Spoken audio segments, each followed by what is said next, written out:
तो दोस्तों कल रात में मैंने वीडियो दे के अपडेट कर दिया था। कल रात में ही बैठक हुआ था और सीएम साहब का आदेश आया था गृह विभाग को, होम डिपार्टमेंट को। यह आदेश था कि फटाफट से सारी बहालियां कंप्लीट की जाएं। इसके संबंध में मैंने कल रात में ही ये अपडेट कर दिया था। कल रात में लगभग 7 बजे के आसपास जो है ये बैठकें कल संपन्न हुई थी और इसके बाद उनके ऑफिशियल ट्विटर हैंडल से ट्वीट किया गया था, सब कुछ फ़ोटोज़ वगैरह शेयर की गई थी।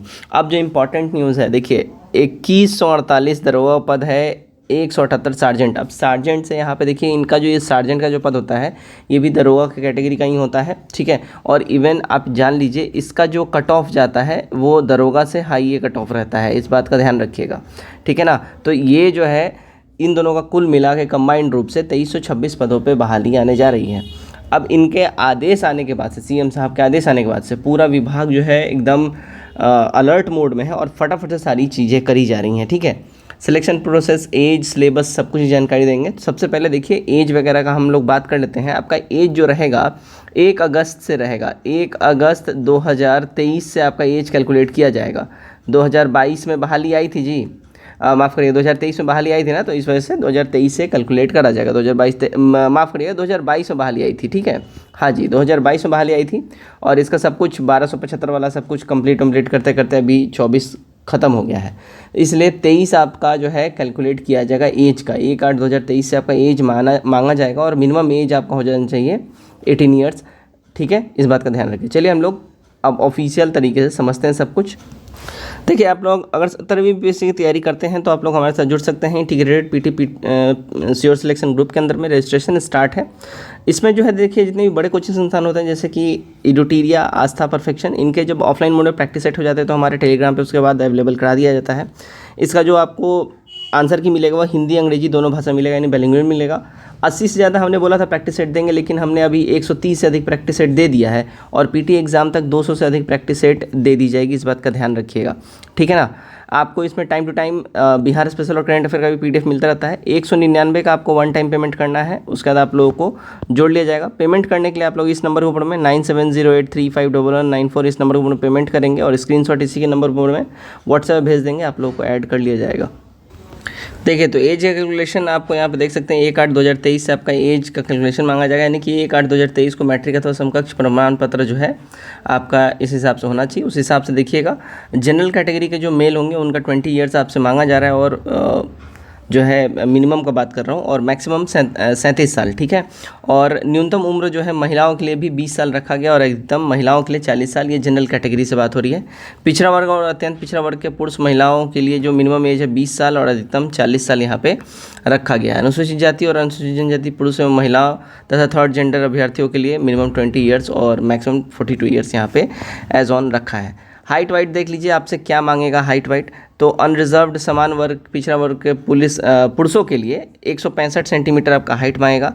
अत्यंत पिछड़ा वर्ग के पुरुषों के लिए मिनिमम 160 सेंटीमीटर है। अनुसूचित जाति जनजाति इन सब के लिए भी 160 सेंटीमीटर रखा गया और सभी वर्ग के महिलाओं के लिए मिनिमम जो हाइट कैटेगरी रखा गया वो 155 सेंटीमीटर से रखा गया है। अब सीना देखिए फुला के 81 सेंटीमीटर, बिना फुलाए 81 और फुला के 86 सेंटीमीटर, यानी कि 5 सेंटीमीटर का फ़र्क होना चाहिए बिना फुलाए और फुलाने में, ठीक है। आप यहाँ पे बाकी जो है अनुसूचित जाति अनुसूचित जनजाति का भी यहाँ पे ओवरऑल देख सकते हैं। अब नियुक्ति प्रक्रिया की बात कर लें तो देखिएगा इसमें आपका बोल रहा है नियुक्ति प्रक्रिया में पहला जो एग्जामिनेशन होगा वो 200 अंकों का होगा, ठीक है, जिसमें 100 प्रश्न होंगे और हर एक का 2 नंबर दिया जाएगा। 2 घंटे का अवधि रहेगा। इसमें 30% से कम अंक लाने वालों को वैसे ही डिस्क्वालीफाई कर दिया है, बेसिकली यहाँ बोला जा रहा है। और ध्यान रखिएगा रिक्तियों का 20 गुना जो है सफल अभ्यर्थियों का चयन किया जाएगा। क्लियर है। बाकी मेंस का भी ऐसा आप देख सकते हैं, यहाँ भी 100 प्रश्न होंगे, 200 नंबर का होगा, 2 घंटे का समय दिया जाएगा, ठीक है, एंड सो ऑन। चलिए अब ऑफिशियल जो एक न्यूज़ है उसके अनुसार हम लोग अब बाकी आगे की बातें कर लेते हैं।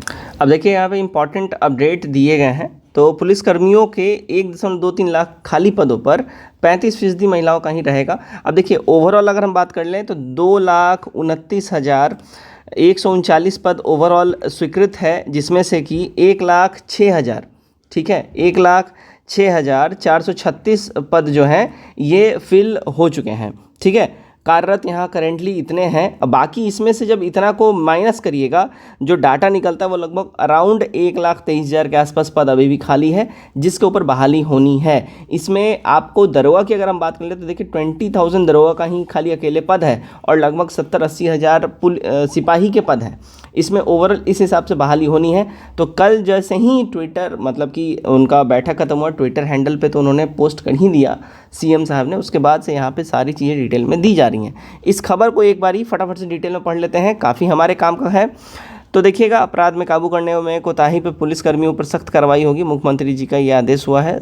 शनिवार को एक अन्य मार्ग में गृह विभाग की उच्च स्तरीय समीक्षा बैठक में स्पष्ट कर दिया गया। ठीक है, यहाँ पे अब यहाँ से देखिए इम्पॉर्टेंट यहाँ से है, मुख्यमंत्री ने कहा कि खाली पड़े, ठीक है, खाली पड़े 1.23 लाख पदों पर महिलाओं को 35% आरक्षण के साथ जल्द बहाली करें। उन्होंने बताया कि बिहार पुलिस की संख्या बढ़ाने के लिए विभिन्न श्रेणियों में 2,29,139 पद जो है इसमें स्वीकृत किए जा चुके हैं। इसमें 1,06,436 पुलिसकर्मी कार्यरत है। शेष रिक्त पदों पर बहाली शीघ्र करें और कानून व्यवस्था बनाए रखें, इसका महत्वपूर्ण निर्देश दिया गया है। ठीक है, महत्वपूर्ण भूमिका है कि जल्द से जल्द बचे हुए पदों पर पुलिस की बहाली होने से कानून व्यवस्था बेहतर होगी एंड सो ऑन, यहाँ पे बोली गई है बातें। ठीक है, अब यहाँ पे देखिए इसमें जो इनका जो ये आदेश आया है, इसमें देखिए आपका जो है मद्य निषेध दरोगा जो है ये भी इसमें सम्मिलित है, इस बात का ध्यान रखिएगा। मद्य निषेध, क्योंकि दरोगा के पद जो है इसमें मद्य निषेध भी हो गया, स्पेशल वाला भी इसमें रहेगा और नॉर्मल दरोगा भी है। ओवरऑल मिला के देखिए दरोगा के पदों की जो हम बात कर लें तो इतनी है। अब स्पेशल दरोगा के लिए इसमें एक बारी देखना पड़ेगा इसमें है या नहीं है ऐड। स्पेशल दरोगा तो वैसे भी अलग कैटेगरी ही है, वो आईटी सेल से टेक्निकल का है, वो अलग ही है। ठीक है, तो मद्य निषेध भी अभी आने वाला है। मद्य निषेध जैसे मैंने बोला था 60 से लेके 68 सीटों तक जो है इसकी बहाली आ सकती है मद्य निषेध की। और इसकी रिक्तियाँ कब आ सकती हैं, यानी इसका नोटिफिकेशन कब आ सकता है, ये करंट वाले दरोगा का, इसका हम अगर बात करें तो कल ही हम आपको ये बताए थे कि इसका नोटिफिकेशन जो है आप एक्सपेक्ट कर सकते हैं। आप मतलब कि नोटिफिकेशन के बारे में खबर की बात हम कर लें कि इस ये जो है आपका अक्टूबर का जो मिड है, अक्टूबर मिड में आप ये एक्सपेक्ट कर सकते हैं और अक्टूबर लास्ट से फॉर्म भराना स्टार्ट हो सकता है। एग्जामिनेशन की बात करें तो आप जनवरी में इसका एग्ज़ाम आप एक्सपेक्ट कर सकते हैं। जी हाँ, फटाफट से इसका एग्ज़ाम हो जाएगा, इस बात का ध्यान रखिए। बाकी अगर हम बात करें देखिए मुख्यमंत्री के जो प्रमुख उद्देश्यों की बात करें तो विधि व्यवस्था सरकार की सर्वोच्च प्राथमिकता, अपराध नियंत्रण, कानून व्यवस्था बनाए रखने के लिए पुलिस की महत्वपूर्ण भूमिका बारे बात की गई है। गश्ती व्यवस्था बढ़ाने की बात करी गई है और रात दिन दोनों में ही रात्रि और पैदल गश्ती को भी और प्रभावी बनाने की बात करी गई है। भूमि विवाद के निपटारे के लिए बात करी गई है और अभी लैंड सर्वे चल रहा है, इस चीज़ को भी लेकर गवर्नमेंट काफ़ी ज़्यादा सतर्क है और इसमें और पुलिस बल की भी ज़रूरत है। अपराध अनुसंधान तेज और गति और समस्यापूर्ण की बातें करी गई हैं। ठीक है, अब देखिए जमीन सर्वे में तेजी लाने को कहा गया है और मुख्यमंत्री ने कहा कि 60% से अधिक हत्याएं भूमि विवाद के कारण होती जा रही है, जो अब घट रही हैं। ठीक है, जानकारी दी गई है घटकर 46.69% हो गई है। तो ओवरऑल यहाँ पे सारी बातें पे गौर किया गया है और मोस्ट इम्पॉर्टेंट जो बहाली है, बहाली की चीज़ों को तेज करने की बातें करी गई हैं। ठीक है, तो चलिए आई होप इस वीडियो के माध्यम से जो इम्पोर्टेंट अपडेट है वो आपको मिल गया। देखिए इतने पदों पे 2326 पदों में बहाली आने जा रही है। अगर आप लोग अभी भी सतर्क नहीं होंगे तो आप लोग फिर बहुत लेट कर देंगे। जय हिंद।